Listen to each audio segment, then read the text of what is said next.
And now we come to the potentiometer. For short, sometimes we simply call it a pot.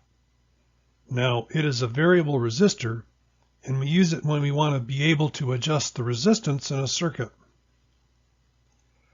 Potentiometers are made up of a strip of resistive material with two termination points, one at each end. The resistance across the strip at the terminations will remain constant. For example, if this is rated as a 10 kilo ohm pot, then you would measure 10 kilo ohms here across the strip. Now we add an adjustable wiper that makes contact with the strip and is connected to a third termination point.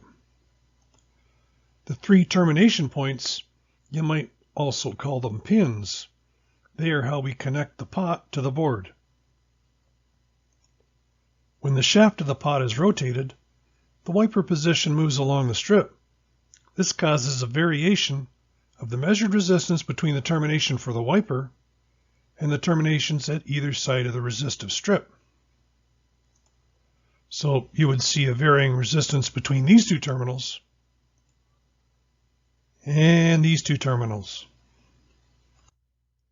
Here we have the diagrams, potentiometer symbol and potentiometer pins. And this is to clarify how the pot appears on a wiring diagram and how to identify the pins. Usually the most important thing is to find the wiper.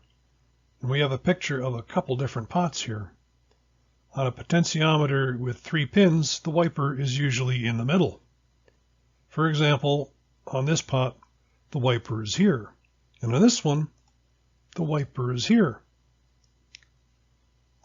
But here's a reminder. It's always a good idea to check this with an ohm meter.